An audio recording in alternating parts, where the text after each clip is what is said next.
Thrones Season 6 is over, but we're just getting started here on your Game of Thrones finale post-show recap. And now, here are the guys who have a Frey pie filled with Game of Thrones information for you here tonight. I'm Rob Cesternino, and here is the hardest working man in Game of Thrones, Josh Wigler. Pass some of that Frey pie. It looks delicious. I want a big slice of that thing. Yep. Well. Hungry. All right, Josh, let me start off with the big theory everybody's talking about. Arya reunited with Hot Pie somewhere on the way back from Bravos. Oh, man. Picked up Gendry as well. Oh, God, this is great. Got the whole band back together. What do you think? Please tell me that we're getting a 90-minute flashback episode in Season 7 devoted entirely to Arya and Hot Pie and Gendry getting back together and forming their own little, I guess they wouldn't be called the Brotherhood Without Banners, but they're like they're like the Teen Titans to the Brotherhood Without Banners Justice League. Right, that's right. All right, so much to talk about here tonight. Epic finale. Josh, in the running for number one on your all-time episode list? Yeah, I'm weighing this right now. What do you think? Is this better than last week, would you say? I feel like that this was better than last week. I feel like that the battle, was really good, but boy, there was a lot of stuff going on here in this. Lots going on. Props to Miguel Sapochnik, who's the guy who directed the Battle of the Bastards and directed the Winds of Winter and directed Hardhome. That guy has three of the top 5 episodes on the board for me. That guy is the man you want to call when you want an episode of Game of Thrones to really deliver. This was a great finale. It is without question the best finale we've gotten so far, I would say. And yeah, I think it's in the running for at least top 5, if not top 3 status. I'm definitely seeing a lot of people saying best episode ever. I don't know where I've landed on it yet. I'll have the week to think about it, but it was awesome. It was incredible, and ridiculous things happened. Some very tragic things happened. Super explosive things happened. King's Landing blew up at least partially. It was crazy. I don't even know where to begin. Theories have been confirmed. Rob? All right, we're gonna get to oh my God. as much as we can. In the words of Tyrion Lannister, can you believe that this is actually happening? How about the fact this is actually happening? So many different things to talk about here tonight. Of course, we're gonna take your questions here live tonight. Hashtag PS Recaps are also on our YouTube channel at postshowrecaps.com/YouTube. Also, in the midst of all the excitement here tonight, Josh, some big news for post-show recaps. Decorated with the TV and Film Podcast of the Year from podcastawards.com. How about that? Wow, how about that? We asked you guys in the post-show recaps community to support us here in the Podcast Awards, and you delivered. And now the Direwolf sigil is hanging on the Podcast Awards, and it is from you guys. So thank you very much. All right. I don't know if our sigil is really a Direwolf sigil, just like a microphone. Yeah. The flayed microphone. Yeah. We didn't even need wildfire to do it. So, we conquered it, yeah.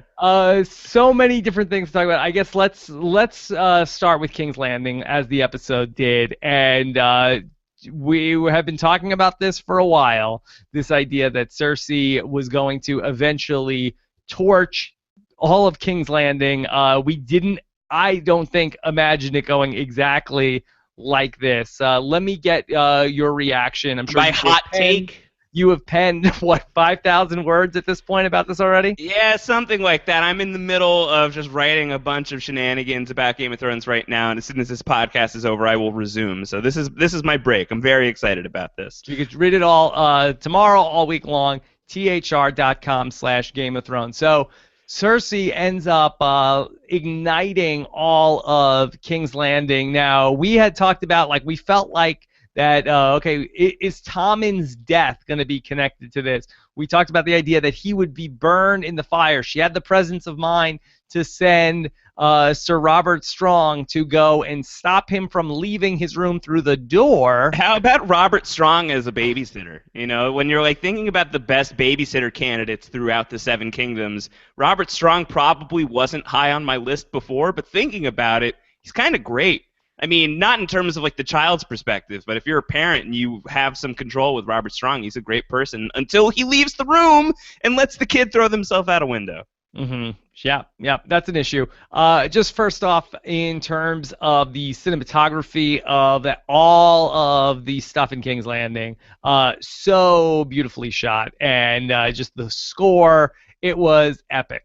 It was epic. I mean, the editing is really key in that sequence, and the music was beautiful, unlike anything you'd really heard. It was There like was The like Godfather. it was great. There was like this organ rendition of the Game of Thrones main theme at one point. Yeah, like The Godfather. I know Antonio Mazzaro was texting me earlier and saying like that was Game of Thrones doing The Godfather. Whoa! And I thought that it was just it was fantastic. It was cut together with Lancel Lannister doing like the slow crawl toward the wildfire and just barely getting there right in time to get a face full of wildfire to be the first victim. Marjorie, it dawning upon Marjorie that, there's a reason that Cersei isn't here, High Sparrow. Cersei is smart enough to know that there are consequences for her actions, and she doesn't seem to care about those consequences, which means she's up to something and we have to get out of here. And if it were all up to Marjorie, all of those people would be safe. So this is not on Marjorie's shoulders. I guess it technically is because she's consumed in wildfire, so I'm assuming wildfire is on Marjorie's shoulders. But this is really all High Sparrow just being egomaniacal until the end and not thinking that Cersei could get her way, but Cersei did it. She pulled it off. She did it, and I can't believe Marjorie is gone. I mean, that sort of has been lost in the shuffle in all of this tonight. That Marjorie, I really thought that she was some sort of endgame character. She is gone. Tommen is gone. Kevin Lannister is gone. The High Sparrow is gone. Lancel Lannister is gone. Pycelle is gone. Any other characters we know by name that you could think of? Yeah, Loras Tyrell is gone. Mace, pour one out for poor Mace Tyrell. We've lost Mace Tyrell. Septa Unella is as good as gone. Shame, shame, shame. Yeah. Well, the Septa Unella scene. What's going on there with I mean, are we just closing the door and did he murder her? What that? No. I mean, Cersei says like, oh, remember when I told you the last thing you'll see before you die is my face? And Septa Unella's like, yeah, I'm totally ready to die, by the way. And Cersei says, oh, I'm sorry, Septa Unella. You're not going to die today. You're not going to die for quite a while. And then she brings in the mountain, and the mountain starts doing his mountainous thing. And I think the implication there is that Septa Unella is going to be living out her days getting tortured by the mountain. It was torture. I wasn't sure if he was hurting her, if he was loving her. I wasn't sure exactly. Oh my God, what was going on there from the mountain? Are you shipping Septa Unella? No, not in any way. Like shame. No. I don't want to get sidetracked with this. No. So Cersei. Now I had always imagined that if Tommen did die, Cersei would not be able to live with herself. But I have to say, Josh, she really took this in stride. I mean, I think that something has clearly snapped in Cersei Lannister. She gives her whole big spiel to Septa Unella about I do things because they feel good. I do this with my brother because it feels good. I lie about it because it feels good to protect my kids. Even confessing feels good sometimes. These are like the words of someone who is, I feel like, pretty severely off the deep end and into this pool of power that she has really tried to build for herself over the seasons. And I think the sight of Tommen there at the end is just kind of like, oh, well, so that prophecy is right and all of my children are gone, and what do I have left but the crown? I guess I've always wanted this thing, so now it's mine, and now let's do stuff with it. And I think that she comes off to me as somebody who has really, really lost it. I think that the term that's been applied to Cersei in the build-up to the wildfire moment, with a lot of people speculating that that's where it's going, is the Mad Queen. I think that she has officially become the Mad Queen. I think that Cersei is really unhinged right now, and not that she's taking Tommen's death in stride, but it's almost really frightening.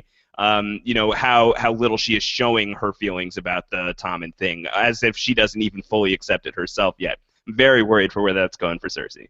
So she lands on the Iron Throne by the end of the episode. We have that great scene where she emerges. She sits on the throne. She's crowned. Qyburn puts the crown on her. Jaime comes in. He's watching from the distance and doesn't look thrilled about what's going on. No, and I mean, this is just, the guy a couple episodes earlier saying, I'll do anything I can to get back to Cersei. I love her, and she's all that matters in the world. And I think we even saw earlier in the episode, we saw kind of a melancholy Jaime Lannister when he's hanging out at the Twins and just minding his own business and having to field this really terrible conversation with Walder Frey. And I think even in that moment, you just like see a Jaime who's a little bit distant. I wonder how much seeing Brienne threw that off. I think that that's a possibility to ponder. But certainly when he gets back and sees that the Sept of Baelor has been nuked, and there's just this giant crater in the middle of King's Landing, like one of the most populated areas of King's Landing, and then goes and sees that his son is dead, he has no more children, and Cersei is very coolly and calmly taking the Iron Throne and wearing the crown. Yeah, I think Jaime is pretty thrown off by this, and I think that that's going to be a great thread to follow as we move into the final stretch of Game of Thrones, is how does Jaime react to his sister and his lover acting in this way? Is the Jaime Lannister who we have come to know over the past few seasons, who is really, we've seen another side of him, that he's not just the Kingslayer, or at least he was the Kingslayer with a cause, is that going to be a guy who can tolerate someone like Cersei, even the person he loves the most in the world, nuking people, just straight up bombing people for basically no good reason other than, survival at all costs? I think that he's not going to be psyched about it. Because Cersei on the Iron Throne is something that we never have really explored what that would look like, a Cersei Lannister reign at the Iron Throne. So, I mean, where is she going with all this stuff? It really feels like she's drawing dead. It looks like she's already played the wildfire card. She's being surrounded by her enemies really at every turn. Oh, how does this end? Not well. Yeah. I don't think it ends great for Cersei. I think that she's screwed. You're right. I mean, she played the wildfire card, and what is her big asset? Like Jon has the North. He's got all sorts of, sort of like destiny things on his side. I feel like he's got this cause in the North that he's going to fight for. Daenerys has not only dragons, but a crazy amount of allies at this point. She's got the Greyjoys. She has the Unsullied and the Dothraki. We found out in this episode that Varys did indeed forge an alliance with Dorne, and also apparently with whatever is left over of Highgarden. So that's a big, powerful coalition that's on Team Targaryen, and if not at least is on Team Targaryen very, strictly, then they're certainly anti-Lannister. Ellaria Sand has had a bone to pick with the Lannisters forever. And now the Queen of Thorns says, I'm only alive for one thing, revenge. Like, they took away my bloodline. All I want is revenge. So, yeah, what does Cersei have on her side to protect against that? I don't think she's got anything. Like we saw, don't completely underestimate Cersei, otherwise you're going to blow up in a hail of wildfire. But what other trick does she have up her sleeve? Is she just going to make an army of mountains? Is she just going to clone the mountain? Is that what she's going to do? Now, how do you think that the people of King's Landing view the events with the High Sparrow, and everything that went up with the Sept, with the way that it was really destroyed with wildfire? Do you think that people look at it like, oh, Cersei did this, and she's the conqueror, and to the victor go the spoils? Or people say, oh, this was an act of the gods, that there was supposed to be this trial for Cersei, and the Sept blew up, so she must be innocent? Yeah, I don't know. I mean, we didn't get any elaboration on that, and I think that will be a question that hangs heavy in Season 7. But there's a very solemn air. The room is very quiet and not maybe super enthusiastic when Cersei takes the throne, right? Like, everyone is just really kind of long-faced and just kind of twiddling their thumbs, and maybe they're all thinking, like, I don't want to be the guy that says no to Cersei Lannister after she just did what she did. Or it could be like, poor Cersei Lannister, all of these people just died. Her uncle blew up. Her son has died as well. Who knows what the official log line on Tommen's death is? Like, what's the company line there? Did he blow up? Is that what they're going to say? Who's to refute that story? So how Cersei spins this, whether it's like, oh, woe is me, my son is dead, and now I'm the queen by default, and she gets sympathy points from that, or it's, woe is you, if you cross me, I will take you out, and everyone is just, bowing to her in fear. That's going to be one of the big questions of Season 7, I think. Okay, well, let's bounce around. We have talked about this for years, the idea of R plus L equals J. Yes. And who are the true parents of Jon Snow? And it turns out that it's Rhaegar Targaryen and Lyanna Stark.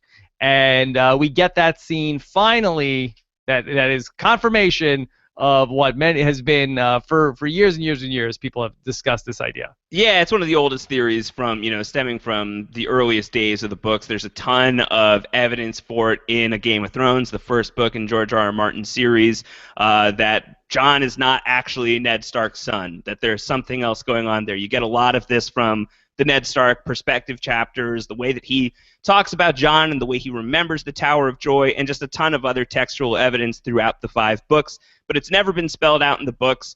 But it is so heavily supported with so much from those books that you can read between the lines, and it's kind of been an accepted theory among most fans. To the point that I think even a lot of people who haven't read the books have probably heard that theory before. And that was a big part of the reason why a lot of people thought when Jon Snow died that he wasn't going to stay dead. He's got a lot more business to attend to. He's got some Targaryen blood coursing through his veins. That seems like that's going to be a big deal that has to pay off at some point down the line. So we've started the ball rolling on that. We don't get an outright Rhaegar Targaryen is Jon's father confirmation here, but that's, we could dig into that a little bit more. But certainly Lyanna Stark is his mom, and the leading candidate on the board. I think Maury would be convinced that Rhaegar Targaryen is the father. Yeah. Okay, so we get the reveal, but my question to you is why? What is the significance of this? That Bran puts his hand on the weirwood tree, and this is what he sees. He is the three-eyed raven now. Why is this of such utmost importance to the story? Yeah, that's a great question. I mean, I think that is the big question surrounding Jon Snow now, is now that we know that Jon, or now that we can, I would say 95% know at least, if not 99% know that he has some Targaryen blood in him. Why is that a big deal? Why does that really matter? I think it's going to matter in a big way in terms of any alliance that he has to forge with Daenerys. That's some common ground that they could talk about at some point if they need to team up in the war against the White Walkers. That is certainly a deal point on the table. It could also it also could mean if Rhaegar and Lyanna were not just lovers, but if they were married, then Jon could be a legitimate Targaryen and could have a legitimate claim to the Iron Throne, and maybe Jon Snow is the guy who's supposed to be the king of Westeros. That's not off the board, and there's some other wonkiness that could go on there. Is there also some sort of supernatural bent that could be involved? Is Jon potentially connected to dragons through his Targaryen bloodline? Does that make him especially powerful? I think, the combination of Melisandre constantly saying, the Lord of Light is telling me that Jon Snow is soup's important. You're a big deal. We need you. There's a reason that you're back. I've seen you in the fires. Combine that with the fact that the three-eyed raven was really pushing Bran toward this reveal. He brought Bran back to Winterfell to see Lyanna Stark there. Brought Bran back to the Tower of Joy. I don't know why he ended the scene there, but he ended the scene where he did back in Season 2. And so these were big things that the Three-Eyed Raven was building Bran towards. So the Lord of Light certainly thinks Jon's a big deal, and the original Three-Eyed Raven thinks that Jon's a big deal. So I think that we can assume that he's a big deal, but for what reason, that's to be speculated. And just for clarification, so this would mean that Jon Snow is Daenerys' nephew? I think her niece. Or her nephew, yeah, her nephew. I think that Jon would not be her niece. I think Jon would be her nephew. I think that's right. Yeah. Okay. But I mean, there's other theories out there. There's people who still think, and I think it's worth chewing on, that the Mad King could be the dad. So, I think that there's a Targaryen father in the mix at the very least. Boy, that seems a little bit of a curveball, right? That the Mad King that would be tough.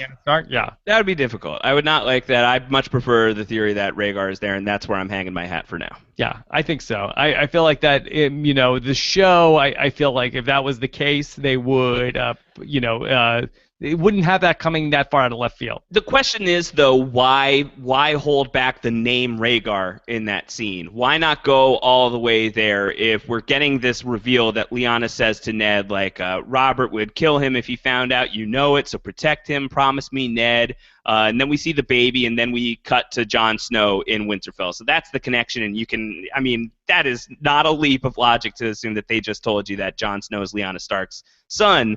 But why not just spell it out? Why not say who his father is in that scene? Why is that a big reveal to hold on to later when it's something that a lot of people could deduce right now? Interesting. Let's stick with Jon Snow. King in the North, we're back, baby. King in the North. He also got another nickname. He got the White Wolf. I like that. White Wolf. Yeah, the White Wolf, Jon Snow. That's good. It's got a good ring to it. That's a good band, White Wolf. Yeah. I wonder if he'll be playing at the Throners this year.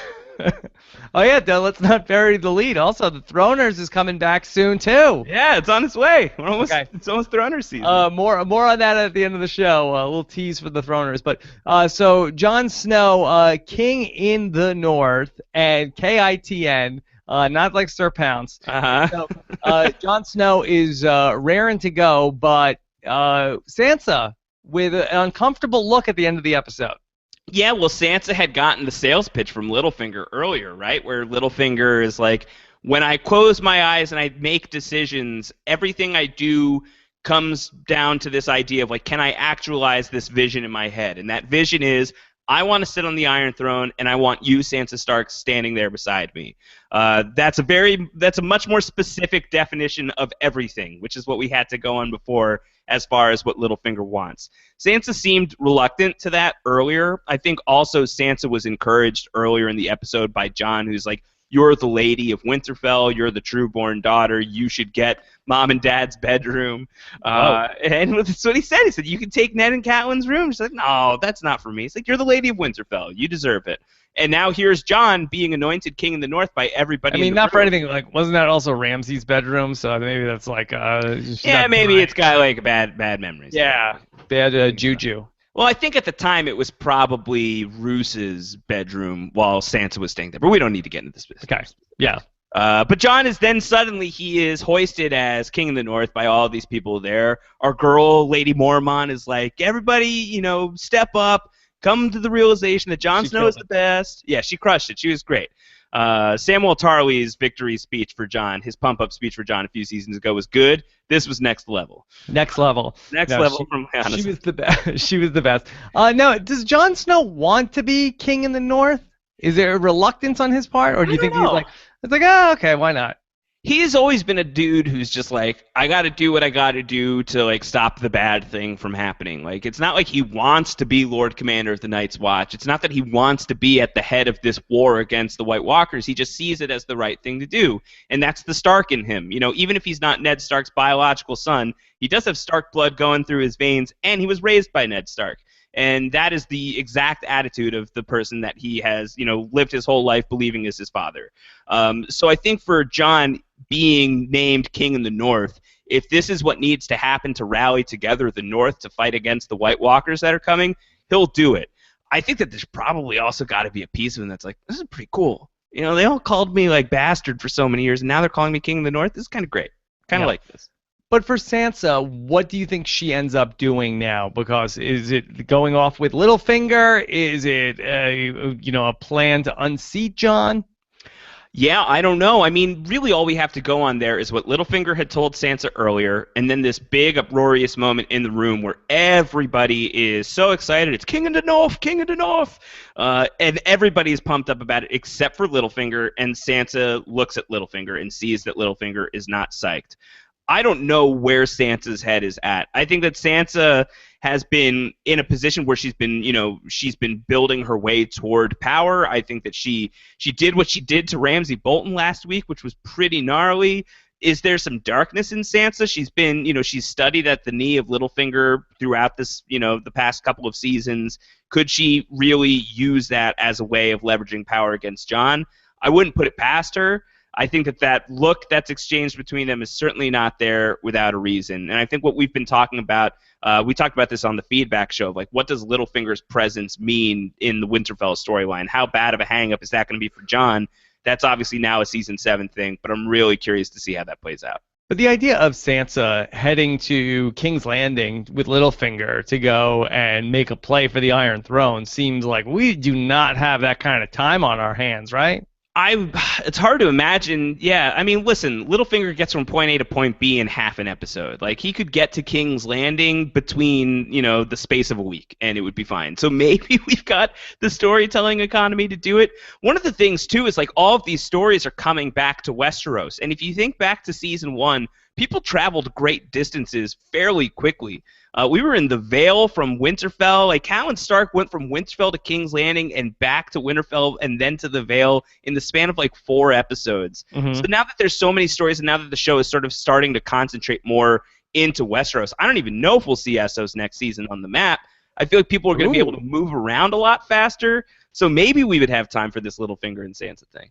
Okay, well, we'll see. I don't even know what sort of claim Littlefinger and Sansa could have to the Iron Throne, but not a great claim. I don't not a think. great claim. All right, but let's keep bouncing around. And how about Arya? I had thought that we would get Arya going to Winterfell. No, instead she goes to the twins, and Strigoi, Walter Frey, is gone. Oh, Strigoi! Yeah, he has some vampires to kill, and so he had to be killed off here. Very sad, very sad. Not sad at all, actually. No, we wondered if Arya was going to be able to have the capabilities of the faceless people in Westeros, or did she require the faces to be able to pull off this feat? It appears that she can just do whatever she like. We don't know if she killed somebody and took their face off and then became that person, or if she can just be a shapeshifter, basically. Right, we don't know the mechanics of being a faceless person outside of the House of Black and White, but we now know definitively, at the very least, that Arya has it in her to be, to change faces on the road.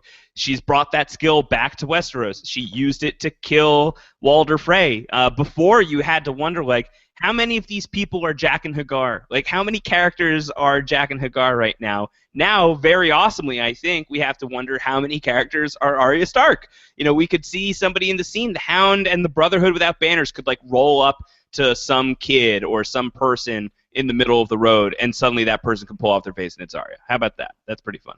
Yeah, pretty wild. So here is Arya now that she is back in Westeros, and do you feel like that her plan is now to go and cross names off her list, or do you see her potentially heading back to Winterfell? Yeah, well, she said, I'm Arya Stark of Winterfell and I'm going home. And now she is in Westeros. The question is, does she go home immediately, or does she continue her, her kill mission before she goes home? Is Westeros home? And it's not just Winterfell she means. At the very least, she made a pit stop at the twins to kill Walder Frey. Why do that? Unless, I guess it could have just been on the way home, so it's just a thing she could do. Or is she just on her mission now, and her version of going home is settling the score and settling all the debts that she's got in this arena? She wants to cross all the names off her list, and she's started doing it. And I'm struggling to think of the other two names, but I think there's only Cersei, and who's the other? Is it the Mountain? Well, I don't know how Arya's going to do against the Mountain, but if she wants to give that a shot. What if Arya is going to run into the Hound now that she's back? She's in the Riverlands. Last we saw the Hound, he was in the Riverlands. What if they run into each other and she says, I want to go kill the Mountain, and the Hound is like, yeah, let's go do that. And then we do get our Clegane Bowl. Is that the way we get our Clegane Bowl? It seems unlikely. That Arya is, even if she was headed to King's Landing, you have the Hound who's in with the Brotherhood Without Banners. Why bring those guys back into the mix if he's just going to ditch them after one episode? Yeah, that's a good point. Good question. Seems unlikely. I do wonder potentially if Arya is going to have the run-in with Melisandre now that Melisandre is sent south from Winterfell. Yeah, no, that's a great one. Some people have been wondering about that. There is, I saw some screenshots floating around earlier tonight of that scene between Melisandre and Arya back in season 3, I think it was, where Melisandre's like, we'll meet again. So now there's plenty of opportunity for them to meet again since she got kicked out of Winterfell. What did you think of that? Was that a harsh punishment for Melisandre, or did she get off easy? She got off pretty easy, I thought. Yeah, I thought so too. I thought so too. Okay, so then let's get into Daria. Forget Daria. Start with Dany. Yeah. He's just another notch on her headboard, I guess. Forget you, Dario. Dany. Well, he seems a little bummed about it at first. Like, he's like, how am I gonna follow up the Mother of Dragons? She's like, yeah, you'll be all right. You're Dario. I've seen the butt. You're gonna be good. You'll be fine. You'll be fine.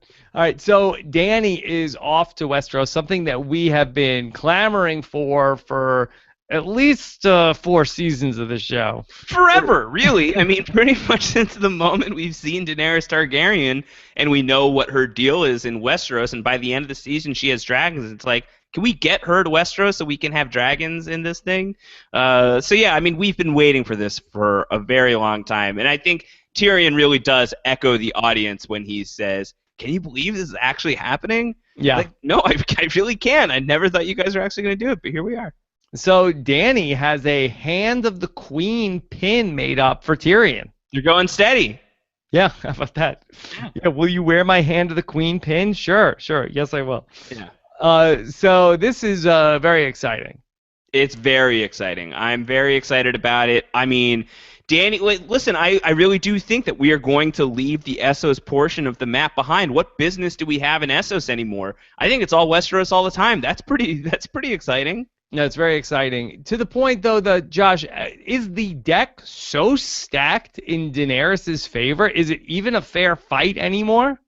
Well, I think that this is a big part of the reason why we are talking about the Game of Thrones endgame. You know, the rumor on the street, the word on the street is that it's 2 seasons split in 2, or it's 1 season split in 2 across 2 years, or if you want to call it 2 smaller seasons. But either way, they've said, David Benioff and Dan Weiss have said that there are somewhere between 10 and 15 episodes left of this show. Dany having so much in her favor for 10 to 15 episodes of the show feels like something's got to happen. Otherwise, it's really only going to be like 4 hours left at best, because she is so super powered up at this point. So something's got to happen, and I wonder what that something is. Like, it can't just go so easily for her, and I think a big hang-up is going to be if this White Walker situation falls on her radar and it becomes a thing of like, all right, how do I handle that? But you got to imagine that a Cersei Lannister grudge match is in the future, and that's going to be pretty sweet. Right. The Lannister army seems like the only thing that could potentially slow Dany down by a little bit, and like to what end? But to the point where you have the Greyjoys, Dorne, the Dothraki, the Unsullied, the Dragons. You would think that getting on board with the Starks and the Knights of the Vale might be easy at that point. And then at that point, you're really set where you have basically all of the 7 kingdoms united, ready to take on Night's King. So you think that could be the move? Like, that could be the first portion of the remainder of the seasons of this show, and then we're looking at White Walker Endgame. Right, that they're all going to come out of the Eastern Conference, or I guess this would be the Southern Conference, and then the Southrios Conference. Right, and then Night's King is coming out of the Northern Conference, and then we'll have everybody come together. I like it. Okay, so in terms of Daario, I mean, is this the end of Daario? Do you think we're going to see Daario again? Maybe Daario and Jorah Mormont show up out of nowhere together at some point in the future, and that's how we see Daario again. But I wouldn't be surprised if that was it for Daario. I mean, what further purpose does he have?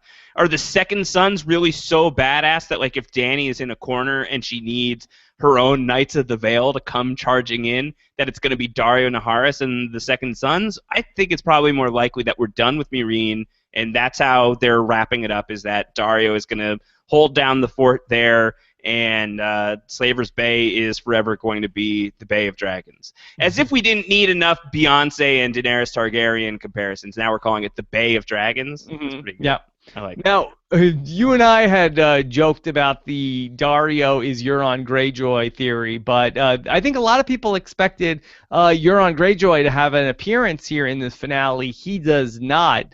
Are you surprised that we did not see him? And now, does he even have a role in this? How is Euron Greyjoy and the ships that he's building going to even stand a chance against the stolen fleet from Pike, plus Dorne, plus Highgarden, plus the Unsullied, plus the Dragons? Probably no chance at all, but I think that one thing that it could cause a problem with is if it's a short-term skirmish between the fleet that Dany is riding on right now runs into Euron's fleet on the way to Westeros. Could that be an early season 7 scene that we could see? Yeah, but I mean, aren't the it Dragons... would end very fast, you would think, that Euron would be toast pretty quick. Yeah, I think Euron, who talked a big game, that guy seems like he is... He really should have kept a closer eye on those ships, or somebody should have at least. You would think so.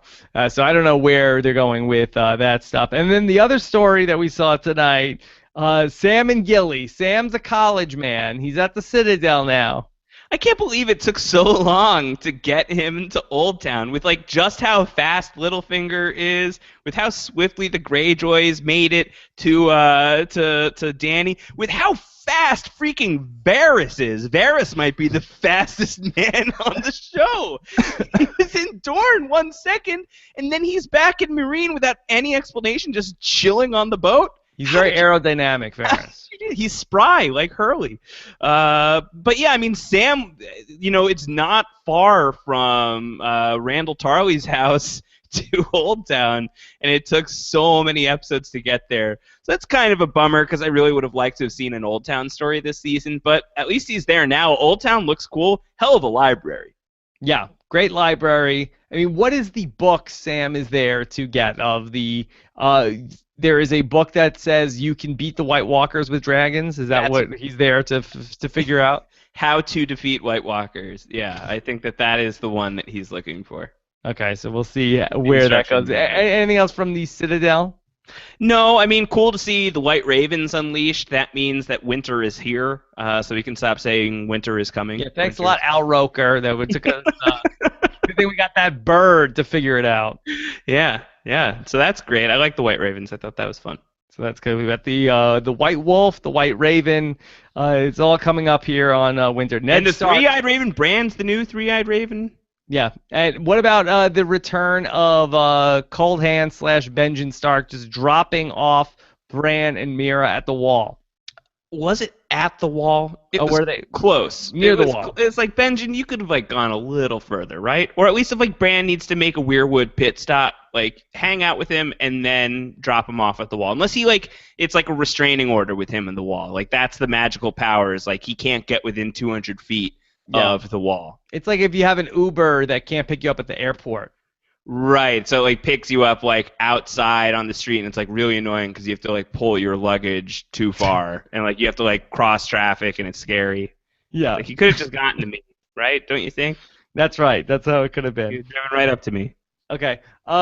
Josh, any other big headlines? Of course, we have the feedback show coming up this week. I'm sure the book club is on its way as well. So we have so many different ways for you guys to send your questions in if you're listening to the podcast version. Go to postshowrecaps.com/voicemail or GOT@postshowrecaps.com. Any other thoughts before we jump into questions here tonight? No, I'm sure we'll find other thoughts as we crawl through the questions. And as you said, we'll have plenty of other podcasts to talk things through. So let's just hop into some questions now. Okay. Antonio Mazzaro wants to know, can we call Tommen Sir Pounce now? There was an attached GIF of a cat jumping off a windowsill. How about King Pounce? King Pounce. Boy. It's very sad. I hope that Sir Pounce is okay. Who's going to feed Sir Pounce? Sir Pounce wasn't at I guess he probably wasn't at the Septic Baylor, so I assume that he's okay. Yeah. But who's going to? He has 9 lives. Who's going to watch after Sir Pounce? Maybe the Mountain. That would be a spinoff that I would watch. The Mountain and Sir Pounce. Yeah, I bet that some of those little birds of Varys's, I bet they like the cats. That was the present, that was the reward. Mm-hmm. Kill Grand Maester Pycelle and set this wildfire plan into motion, and we'll give you a cat. But then you're going to have to fight for the cat. Okay. What about Gons from Charlotte? Let's hope the other Northern Lords know what they're getting in King Snow. Heroic fighter, emotional plan ditcher. Mm-hmm. Yeah, Jon Snow is, he's great in the battlefield in terms of his physical capabilities, but how is he as a leader? Questionable. Yeah, he's classic Stark. I think they're used to it. Classic Stark. He went full Stark at the Battle of the Bastards. I hope that he learned a thing or two from losing his cool so much against Ramsay Bolton. But yeah, I think that is one thing that, these guys are he avenged the Red Wedding. We'll never have to deal with anything like that again. Jon Snow's got some real Robb Stark tendencies in him, so watch out for that guy. Mm-hmm. Do you think Jon Snow is going to remain king in the North, or do you think this is a temporary situation? I think it's a temporary situation. Temp king in the North. I'm not sure exactly what his destiny is, but I do not see him as the long-time king in the North. Okay. I'm still on Sansa, queen in the North. I am as well. Yeah.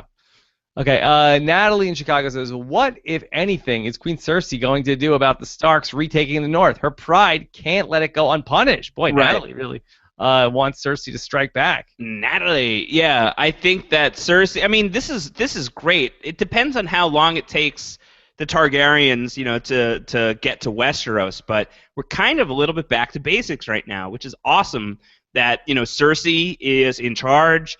That Lannister is hanging out at the heart of King's Landing. Jon Snow and the Starks are right back at Winterfell. Are we going to have another head-to-head Stark versus Lannister situation coming up, and is that going to be a big focus in Season 7? You would think so. The stage is definitely set for that. I think it's really cool. I think that brings us back to basics in a really awesome way. The Starks don't have bigger problems than the Lannisters at this point? They do, but if the Lannisters show up at their doorstep, it's kind of like, oh, come on, we got to do another Battle of Winterfell. I know you guys thought it was really cool, but we kind of blew the budget last time. We've got some White Walkers we got to fight. Lannisters have enough problems. They got a lot of problems. That being said, if Cersei finds out that Sansa Stark is in Winterfell and she still believes that Sansa Stark helped murder her son and she's now feeling like super revengeful about everything that's happened to her children, I could see her marching north. I could see that happening. Okay. What about John Santucci? John Santucci says, is it too early to ship Jon and Dany after she let Dario down hard this week? Yeah, I mean, Dany says, sorry, Dario, you got to go pay a visit to Dumpsville because I have to marry somebody in Westeros in order to forge an alliance. Thinking about, who the list of eligible bachelors is, Jon Snow is high on the list, King in the North. This would be good. Are we shipping this? Is this going to happen? Yeah, well, the Targaryens did marry within the family before. He is her nephew. It's going to be a little awkward. Yeah. So, I'm not sure. I'm not sure about that. Distant-ish. No, it's actually pretty close. Not that distant. Yeah. It's not that distant. Okay. But who else would she be going after? Bran Stark. Bran Stark. I like it. I'm into it. Fantasy Stats Guru wants to say, Qyburn finally got payback on Pycelle for crop dusting him all the time in the small council meetings. That's why. Got him. Grandmaster Pycelle, I really had to take care of this personally because I was just so deeply offended by that time you farted in my presence. Mm-hmm. Got him. Yeah, got him for sure. Drew Rothar says, red wedding, purple wedding, does that make this the green trial? Green trial? I don't know. Do we want to call it that? Not that catchy, I don't think. The Green Lantern? I don't know. He doesn't apply here. I don't know. But I mean, it's going to have a name. It's going to have a nickname. We're going to get that eventually. I don't know what it's going to be right now. Open to suggestions. If you're in the comments section, if you're in the chat room right now, let us know. Yeah.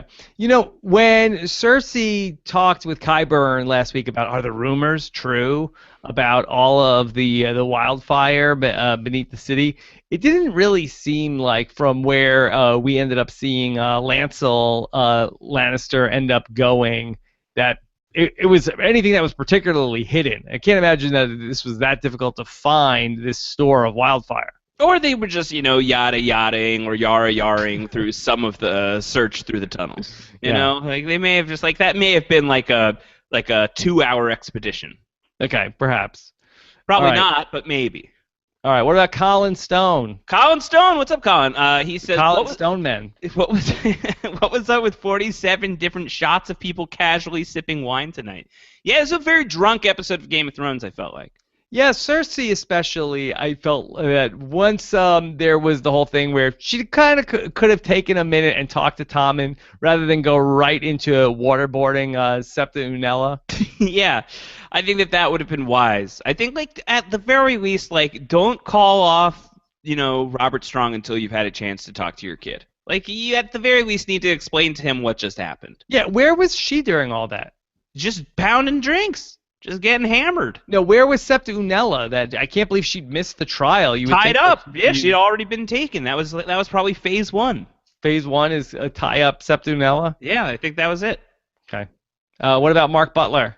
What are the chances history repeats itself and Jaime becomes the Queenslayer? What do you think about that, Rob? It's interesting. I've heard you talk about the idea of that Bran's vision that we saw was a prophecy from the future as opposed to in the past. But I think at one point I watched that again, and I feel like that you can make out that it's the Mad King and not Cersei. Although Well, It could be. how about this? This is from Jack Mooney, who had written in a day ago, who said, "I just wanted to weigh in about the flashback of Brands where we see Jaime stabbing who we would assume is the Mad King, but is often theorized to be Cersei. There's one detail that I've noticed, and it's killing me that no one's mentioned it yet. In the flashback, Jaime both draws his sword and stabs the figure with his left hand. I feel like that has to be significant, and strongly points to that part of the vision at least being future, not past. How about that?" I think we need to take a look at that footage again and just really do a facial check because Deep dive. yeah, there's also in the background that the window that's behind the Iron Throne that matches the current Iron Throne, but not the season 1 Iron Throne. The window in the background, but that's just going to be a production design thing. So more on this to come. We need to do a deep dive. Okay. Okay. Jason Weatherhall, true or false, Davos Seaworth, the Onion Knight, is the most normal everyman in the Game of Thrones. Is that who you're supposed to relate to? I love Davos. Davos is great. Davos, very worked up tonight. He was very upset about everything that happened to Shireen. Yes, very much so. To the point where I was really surprised that he did not, try to kill Melisandre. But that's not Davos. Davos would have, he's going to fall in line with whatever John determines is the justice here. Whatever you say goes, but please at least kick her out. Davos isn't a renegade. He's not going to take it on his own. I mean, I guess he has tried to kill her in the past. So let me walk that back a little bit. He did try to assassinate her back in, I think, season 3. But that was after, he watched his own son get killed because of, everything that was happening with the Baratheons. So, yeah, I guess it's a little surprising that he didn't take it a little bit further. But I think Davos is I think that he's got a strong moral compass most days of the week, if not every day of the week. Mm-hmm. Okay. Our Philly says, we can all agree tonight that tonight was the absolute best use of Dorne, right? Varys plus Olenna in a fleeting moment spent there equals perfect. How great was it the Queen of Thorns just dressing down the Sand Snakes? Yes. Let the adults talk, kids. You guys suck. Again, I do think that there were a lot of things in the script, especially tonight, that was sort of the voice of the fans, really breaking the fourth wall, dealing with some of these characters. A little bit. Do you think that in season 7 they're going to break the fourth wall, and that's how the White Walkers are going to come down into the north? Yes, I think so. That they're going to say, "All right, audience, are you ready for this?" And then it's just everything cracks, and then even Benjen Stark can finally come back to Winterfell. Wow, that'd be great. That'd be really good. Okay, Natalie in Chicago. Do you think that Dany is getting to King's Landing next season, or will she get wind of the real war and detour to help? Will she pull a Stannis and instead of going to King's Landing, sort of end up north of the Wall? Well, I mean, I think that that's one of the debates right now is what's the order of this? How does this play out? Because the White Walkers are coming, and Jon's going to deal with them, and you got to imagine dragons are getting in the mix there, and now we know Dany is heading to Westeros. Does that happen early, or is that later game stuff? If it's later game stuff, then you assume that Cersei's going to King's Landing and is going to deal with that situation fairly swiftly, and as we've discussed, I don't know what Cersei has on her side that's really going to help her survive more than a day or two of an attack from the Targaryens. If she's going to go to the north first, if that's what she's going to do, then Dany and Jon teaming up against the White Walkers, that buys Cersei some more time, so that storyline gets to play out for a little while longer. So I think that's TBD. I'm not really sure which way we're going. You seem to be of the mind that the White Walker stuff is going to be endgame material. Yeah, I think that happens last. I mean, there's nobody in Dany's party that's even talking about the going to the north or the White Walker threat. Right. So they haven't even caught wind of that yet. So somehow they have to find out about that. You can't imagine they're going to find out about that before getting to King's Landing. Or maybe you can imagine that. I don't know. It depends on how creative you are. I think that if we end up breaking up this final season into 2 parts, I think that part 1 deals with the Lannister stuff, and then part 2 deals with the White Walker stuff. I could see that. I could totally see that. Okay. Spicy Wasabi. Dario and Melisandre's stories finished? I think Dario's done. Yeah. I don't expect to see Dario again anytime soon. I definitely expect to see Melisandre again. Yes, I think it's gonna be one of those get out of here. You're expelled, never return, and then she's gonna show up, and it's gonna be like how Jorah showed up to Dany and was forgiven because he came back and devoted himself. And I think Melisandre will do something similar. Okay, Josh, give us one last question. All right, Gons from Charlotte. I'm really going to miss Pycelle, said no one ever. Is he the longest running character to die that no one cares about? Well, he's there from pretty early on. He is. He chose poorly. Poor Pycelle. That was tough. That was very gruesome the way he went out. Yeah, no, those little children, they all like those little birds. They really got him. And they really, yeah, he got covered by the birds. Mm-hmm. No good. Sure. Yeah. Sure. Angry birds. Angry birds. Yeah, angry little birds. Yeah. Okay. All right, Josh. So much to get to. Let's set up the Throners because that is our annual Game of Thrones post-season spectacular.